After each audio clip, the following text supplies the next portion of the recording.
dénoncer les crimes commis en Algérie conduit ce journaliste à être possiblement sanctionné par l'État, mes amis. Et oui, le régime français n'accepte pas la vérité historique. Et oui, mes amis, et vous connaissez peut-être ce journaliste, Jean-Michel Apathy, un journaliste français qui fait parler de lui parce qu'il a osé dire la vérité sur un plateau de radio, mes amis, et ça a fait un tollé en France. Écoutez bien. Mais avant ça, mes amis, ce que je vais vous demander, c'est de vous abonner. Vous cliquez ici sur le petit plus, vous êtes 62% à ne pas être abonné alors que vous êtes quasiment tous des spectateurs récurrents qui regardent très fréquemment mes vidéos. Soutenez mon travail, abonnez-vous et partagez la vidéo. Ce que nous avons fait, nous, en Algérie, vous savez, chaque année en France, on commémore ce qui s'est passé au Radour-sur-Glane, c'est-à-dire le massacre, le massacre de tout un village. Mais on en a fait des centaines, nous, en Algérie. Est-ce qu'on en a conscience? On s'est comporté comme des nazis en Algérie? Mais les nazis n'existaient pas. On ne s'est pas comporté comme des nazis. Les nazis se sont comportés comme nous l'avons fait en Algérie.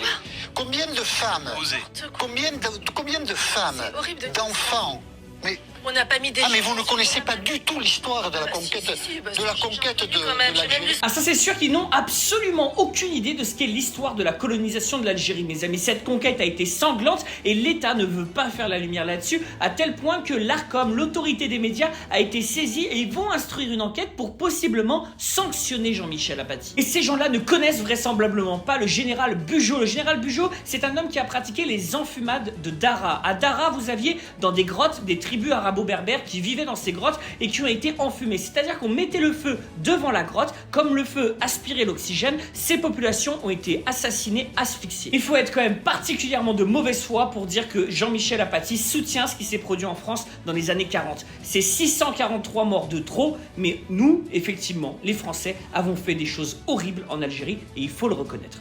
Tahi Al Jazair et bravo à Jean-Michel Apathy qui a été particulièrement courageux.